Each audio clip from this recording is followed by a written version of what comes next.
Guys, तो friend आज हम आपके सामने एक बहुत ही अच्छा एक नया टॉपिक जो लेके आए हैं मिलिंग मशीन के बारे में। तो फ्रेंड आज हम आप मिलिंग मशीन के बारे में स्टडी करेंगे कि मिलिंग मशीन क्या होती है, उसका इंडस्ट्रीज में यूज़ कैसे करते हैं, उसके क्या क्या पार्ट्स होते हैं, कौन कौन से ऑपरेशन करते हैं, उसके कटर के बारे में जो कुछ भी नॉलेज होती है मिलिंग मशीन के बारे में आज हम सब मतलब धीरे धीरे में स्टेप बाय स्टेप सबके बारे में स्टडी करेंगे।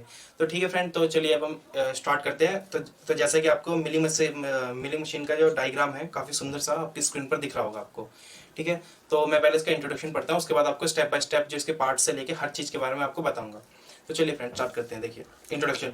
लेथ के बाद अधिकतर प्रयोग में लाई जाने वाली मशीन मिलिंग मशीन होती है। मतलब कि जब जो हमारी लेथ मशीन होती है उसके मतलब लेथ मशीन के बाद सबसे ज़्यादा जो मशीन यूज़ कर जाती है वो होती है मिलिंग मशीन। ठीक है, और मैं आपको लेथ और मिलिंग में एक जो बहुत ही जो उसके कटिंग टूल जो होते हैं उसमें जो एक बहुत ही मेजर जो डिफरेंस है वो मैं बताना चाहता हूँ कि लेथ मशीन में हम सिंगल पॉइंट कटिंग टूल का प्रयोग करते हैं और मिलिंग मशीन में मल्टी पॉइंट कटिंग टूल का प्रयोग करते हैं। ठीक है, तो नेक्स्ट चलिए। यह विविध प्रकार के कार्यों के लिए प्रयोग में लाई जाती है। मतलब यह बहुत ही अधिक कार्यों के लिए प्रयोग में लाई जाती है। विविध मतलब कई अन्य प्रकार के कार्यों के लिए। ठीक है, कार्य को इसके टेबल पर क्लैंप किया था। मतलब कार्य जो वर्क पीस जो होता है उसको हम इसके टेबल जो होता है मिलिंग मशीन का, आप ये वाला पार्ट देख रहे हैं टेबल, देखिए इस वाले पार्ट पर जो ये पार्ट इसका टेबल है, इस पार्ट पर टेबल पे हम इसको क्लैंप कर देते हैं। ठीक है, जो हमारा वर्क पीस होता है वो टेबल पर क्लैंप रहता है। ठीक है, क्लैंप किया जो कि हॉरिजॉन्टल प्लेन में मूव करता है। मतलब कि जो हमारा वर्क पीस होता है वो हमारा हॉरिजॉन्टल प्लेन में मूव करता है। ठीक है, हॉरिजॉन्टल मतलब इस टाइप में और इस टाइप हॉरिजॉन्टल प्लेन में मूव करता है। मतलब यहाँ पर ये हमने ये जो यहाँ लगाया हम इसको यहाँ अपनी इच्छा के अनुसार सेट कर सकते हैं कहीं भी, यहाँ पर। और फिर जब हम इसके टेबल को जब हम लॉन्जिट्यूडनल फीड देते हैं तो हमारा हॉरिजॉन्टल प्लेन में ही मूव करता है। ठीक है, देखिए, और कार्य को घूमते हुए मल्टी टूथ कटर के विपरीत फीड दी जाती है।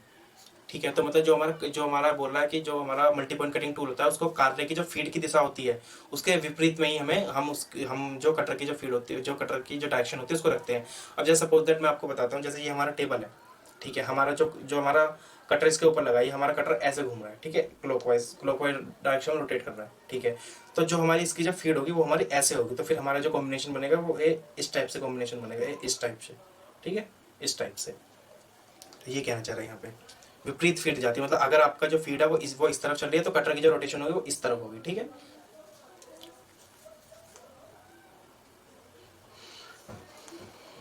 इसके भी प्रोसेस होते हैं, अप मिलिंग और डाउन मिलिंग। इनके बारे में भी हम आगे पढ़ेंगे, मैं उनके बारे में भी आपको बताऊंगा। ठीक है, वैसे ये वाली जो मिलिंग होती है ये होती है आपकी अप मिलिंग।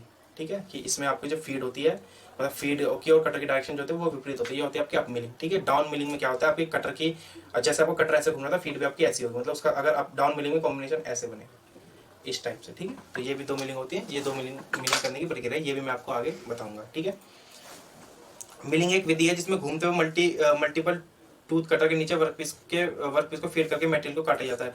मतलब कि ये यहाँ पे कहना चाह रहा है कि जो मिलिंग मशीन में जो कटर होता है वो सिर्फ रोटेट करता है। ठीक है, वो जो कटर की जो पोजीशन होती है वो अपनी ही पोजीशन पे रोटेट करता है। कटर जो है हम उसको सेट नहीं कर सकते, मतलब हम उसको थोड़ा लेफ्ट या राइट या अप एंड डाउन नहीं लेके जा सकते। कटर एक ही पोजीशन पे रहेगा और हमारा उस एक ही पोजीशन पे रोटेट करेगा। तो इसमें मतलब जो आपका जो कटर होता है वो एक ही पोजीशन पे क्लैंप होने के बाद उसी पोजीशन पे रोटेट करना स्टार्ट हो जाता है। तो जो हम जो फीड देते हैं वो हम जॉब को फीड देते हैं। तो जो हमारा टेबल होता है उसको हम अप एंड डाउन, लॉन्जिट्यूडनल या क्रॉस में फीड अपनी इच्छा के अनुसार उसको फीड देकर ऑपरेशन करते हैं। ठीक है, मिलिंग कटर पर बने दांतों के कटिंग एक्शन से शीघ्रता से मशीन किया जा सकता है। मतलब जो मिलिंग कटर पे जो दांते बने होते हैं उसके जो दांते मतलब जो जैसे मल्टीपल कटिंग टूल होते हैं उसके काफ़ी सारे दांते होते हैं, मल्टीपल दांते होते हैं। तो जो दांते होते हैं उनकी सहायता से हम किसी भी जॉब के मटेरियल को शीघ्रता से कट कर सकते हैं। ठीक है, शीघ्रता मतलब जल्दी से। ठीक है, मशीन की हुई सरफेस फ्लैट, एंगुलर या कर्व हो सकती है। मशीन की सरफेस जो होती है वो जब हम इससे मशीनिंग करते हैं वो फ्लैट, एंगुलर या कर्व भी हो सकती है। ठीक है, फ्लैट हो गई आपकी बिल्कुल सीधी, एंगुलर होगी आपकी इस तरह इंक्लाइन डायरेक्शन में। ठीक है, और आपकी कर्व्ड हो गई आपकी सेमी सर्कल, जैसे आप मान सकते हैं सेमी सर्कल टाइप की। ठीक है, वो हो गया आपकी कर्व्ड, उस टाइप की सरफेस आप सब बना सकते हैं। ठीक है, तो मैं आपको मिलिंग मशीन के पार्ट्स के बारे में बताता हूँ। देखिए सबसे पहले मैं ऊपर से स्टार्ट करता हूँ। देखिए सबसे पहले ये होगी हमारी मोटर। ठीक है, ये हमारी जो मोटर होती है वो हमारे इस मशीन की जो पावर के अनुसार हम सेट करते हैं कि जितने पावर की हमारी मशीन होगी उसके ही अनुसार हम इसमें उतने ही हॉर्स पावर की मोटर को सेट करते हैं। अगर हमें हैवी जॉब्स के लिए होगी तो हम हैवी मोटर को इसमें इंस्टॉल करेंगे। अगर आपकी लो वर्क के लिए मिलिंग मशीन है तो हम लो एचपी की मोटर को इंस्टॉल करेंगे। ठीक है, तो ये हमारा सेकंड आ गया हेड होता है जिसपे हमारा स्पिंडल लगा होता है, पूरा टूल को हम पूरा क्लैम्प कर सकते हैं जिससे। ठीक है, मोटर के ठीक नीचे होता है इसमें आपको मैं यहाँ ये देख के बता सकता हूँ कि ये वाली जो मोटर है ये आपकी पुली पे चल, मतलब ये जो मोटर से जब पावर जो ट्रांसमिट हो रही है वो पुली पे हो रही है। ठीक है, यहाँ से यहाँ पे एक पुली लगी है और उसको बेल्ट के द्वारा जोड़ दी गई, एक पुली यहाँ पे लगी है, तो यहाँ से जो पुली है वो बेल्ट के द्वारा पावर यहाँ पे दे रही है। फिर जब वो रोटेशन स्टार्ट हो रहा है तो यहाँ पे जो हमारा टूल भी है वो भी रोटेशन करना स्टार्ट कर दे रहा है। ठीक है, ठीक है। तो हमारा थर्ड आ गया हमारा स्पिंडल। स्पिंडल ये होगा जिसपे हमारा जो टूल होता है पूरा क्लैंप होता है, इसी के द्वारा हम जो रोटेशन मोशन होता है टूल का पूरा इसी के द्वारा ही मिलता है। ठीक है, तो ये हो गया हमारा रैम। ठीक है, ये पूरा रैम हो गया। देखिए ये वाला हिस्सा पूरा रैम हो गया, इस पर हमारा जो स्पिंडल हो गया या टूल पोस्ट हो गया ये सब पूरे इस पर माउंट रहते हैं। ठीक है, रैम पर। फिर आ गया हमारा कॉलम। कॉलम जो होता है फ्रेंड, आप ये देखिए ये पूरी चीज़ की कॉलम होती है। ये जहाँ से ये देखिए जो जो हमारा रैम होता है इसको हम अपनी इच्छा के अनुसार किसी भी डायरेक्शन में मतलब किसी भी पोजीशन में क्लैम्प कर सकते हैं। मतलब पोजीशन में बता दूं आपको, एंगुलर पोजीशन में आपको लेफ्ट एंड राइट देखिए, आपको यहाँ पे आप थोड़ा सा ध्यान देंगे ना तो देखिए यहाँ पे ग्रेजुएशन बनी हुई है।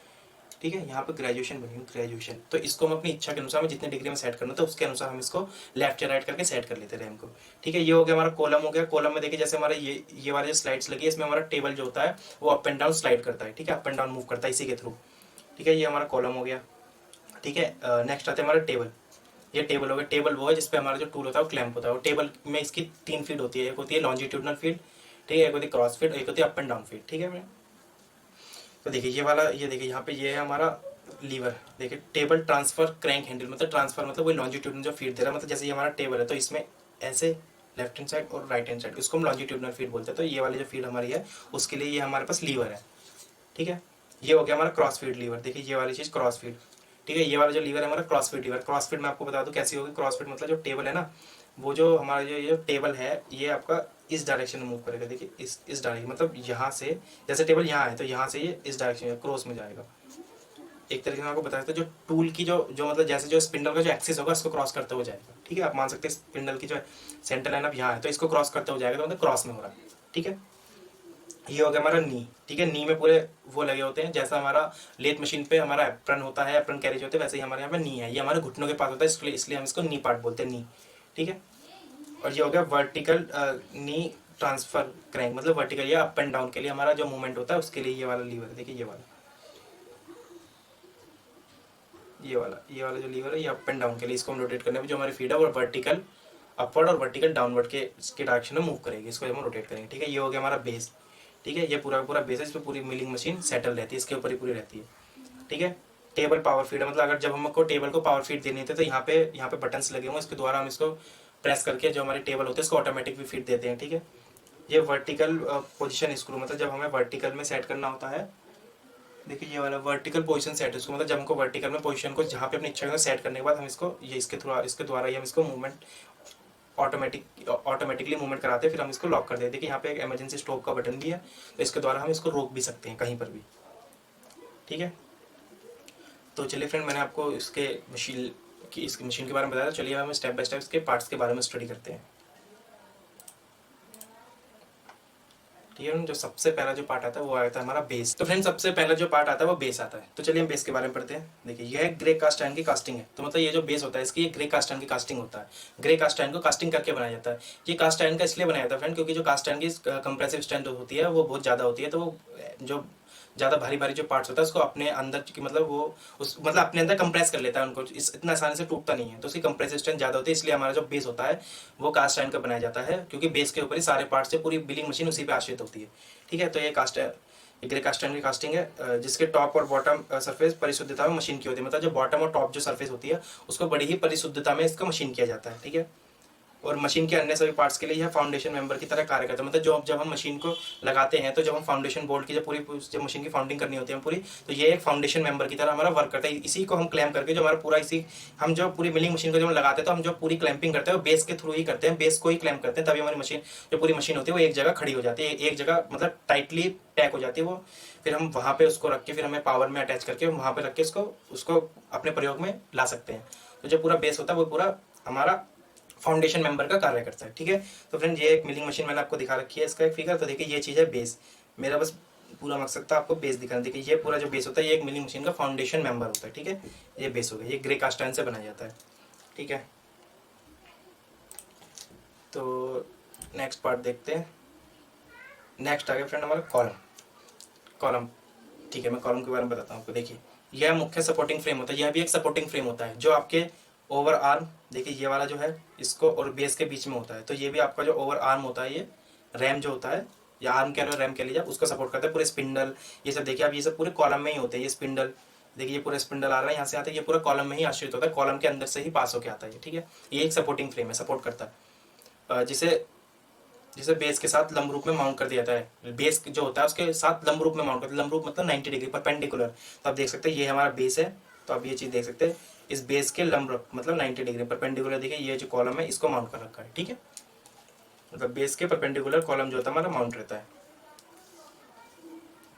इसमें स्पिंडल और टेबल की फीड के लिए सभी ड्राइविंग मैकेनिज्म लगे होते हैं। मतलब जो टेबल का जो ड्राइविंग मैकेनिज्म और स्पिंडल का जो ड्राइविंग मैकेनिज्म होता है वो कॉलम के अंदर ही आश्रित रहता है, ठीक है। तो जो पूरा जो मैकेनिज्म लगा होता है स्पिंडल का और टेबल का, पूरा कॉलम के अंदर ही आश्रित रहता है।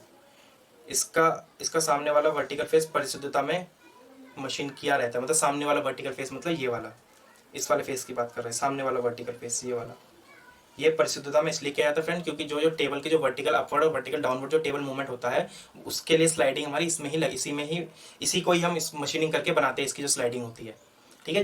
मतलब इसको हम इतनी परिशुद्धता इसलिए करते हैं कि जो टेबल होता है वो हमारा आसानी से वर्टिकल अपवर्ड और वर्टिकल डाउनवर्ड के लिए मूवमेंट जो होते हैं उसके काफ़ी आसान हो जाते हैं, वो काफ़ी स्मूथली मूवमेंट हो जाती है, ठीक है। और नी को आश्रय देने के लिए इसमें डफटेल गाइडवेज बने होते हैं। तो जो नी होता है उसको आश्रय देने के लिए इसमें डफटेल गाइडवेज बने होते हैं। तो ये वाला जो पार्ट नी होता है ये देखिए यहाँ से जुड़ा होता है इसके थ्रू, ठीक है। तो इसी को गाइडवेज करने के लिए हमारा इसमें डफटेल ग्रुप्स बने होते हैं, ठीक है। डफटेल ग्रुप्स में आपको बता दूं कुछ इस तरीके से होते हैं, ये इनमें स्लाइडिंग होती है, ठीक है। ये आपके शेपर मशीन, स्लॉटर मशीन या प्लेनर मशीन में प्रयोग होते हैं, ठीक है। नी को आश्रय डफटेल ग्रुप। ओवर आर्म को पकड़ने के लिए कॉलम को टॉप फिनिशिंग किया जाता है। मतलब ओवर आर्म ये वाला जो पूरा हिस्सा इससे कहते हैं ओवर आर्म। इसको पकड़ने के लिए जो हमारा कॉलम होता है उसके टॉप को परिशुद्धता मशीन किया जाता है। मतलब ये वाला जो टॉप जो हिस्सा है इसको हम परिशुद्धता में मशीन करते हैं, जिससे जो हमारा ओवर आर्म है वो आसानी से इसमें क्लैंप हो जाए, ठीक है।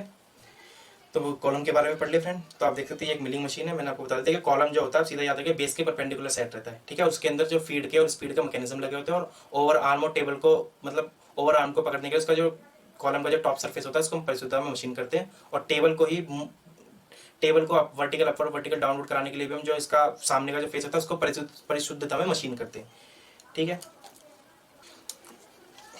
तो फ्रेंड देखिए थर्ड जो पार्ट आ गया वो हमारा नी आ गया। नी मतलब क्या होता है मैं आपको हिंदी में भी बता दूं। नी मतलब होता है घुटना, ठीक है। तो जो घुटना जो मतलब हमारा जो पैर होता है वो घुटना जो होता है उसी को ही नी बोलते हैं। उसी से रिलेटेड हमारा मिलिंग मशीन का जो पार्ट है उसको नी नाम दिया गया। हमारे ह्यूमन पार्ट से रिलेटेड ही उसको नाम दिया गया नी। मैं बताऊंगा आपको क्यों नहीं दिया गया इसका नाम। देखिए यह ग्रे कास्ट आयरन की एक शुद्ध कास्टिंग होती है। मतलब कि जो ग्रे कास्ट आयरन जो होता है उसकी मतलब शुद्ध जो ग्रे कास्ट आयरन होता है उसकी कास्टिंग होती है नी, ठीक है। जो शुद्ध ग्रे कास्ट आयरन होता है उसकी कास्टिंग होती है नी, ठीक है।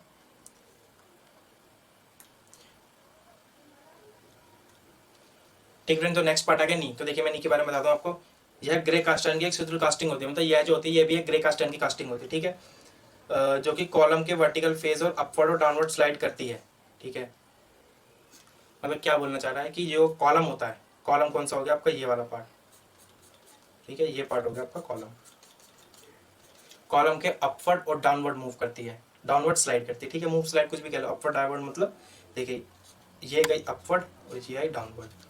ये जो नी होता है वो कॉलम के जो फ्रंट का जो सरफेस होता है उसी पे अपवर्ड और डाउनवर्ड मूवमेंट करता है, ठीक है। इसमें टेबल के फीड मैकेनिज्म विभिन्न कंट्रोल लगे होते हैं। तो जैसे जो नी होता है उसमें टेबल के मैकेनिज्म और अन्य कई अन्य फीड मैकेनिज्म लगे होते हैं, ठीक है। तो जो नी इसको नाम क्यों दिया गया है फ्रेंड, क्योंकि ये जो पार्ट होता है ये बिल्कुल हमारी जो मिलिंग मशीन बिल्कुल न्यूट्रल में होती है, जिसकी सारी पोजीशन एक मतलब न्यूट्रल पोजीशन में होती है सारी। मतलब जो टेबल की पोजीशन होती है, जो हमारे नी की पोजीशन बिल्कुल न्यूट्रल होती है। तो ये जो हमारा जो नी जो पार्ट है वो हमारे बिल्कुल घुटनों के पास रहता है, इसलिए हमने हमारा जो इसका नाम पड़ा नी पड़ गया। तो एक जो मिलिंग मशीन भी जो इसका होता है हम बोल देते हैं वर्टिकल मिलिंग मशीन है, हॉरिजॉन्टल मिलिंग मशीन है। लेकिन जब उसका बिल्कुल एग्जैक्ट होता है column and knee milling machine, ये भी एक मिलिंग मशीन आती है, column and knee milling machine, ठीक है फ्रेंड।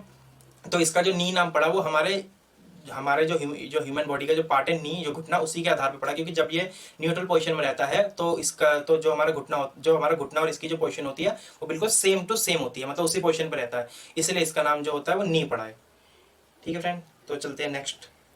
तो फ्रेंड नेक्स्ट आ गया हमारा सैडल। तो देखिए मैं सैडल बताता हूँ आपको। नी के टॉप पर स्लाइड लगा होता है, नी के टॉप पर सैडल लगा स्लाइड सॉरी नी के टॉप पर सैडल लगा होता है। मतलब नी का है ये हो गया आपका नी, इसका जो टॉप हो गया ये हो गया नी के टॉप पे ये वाले पार्ट, मतलब इस पार्ट को हम सैडल बोलते हैं।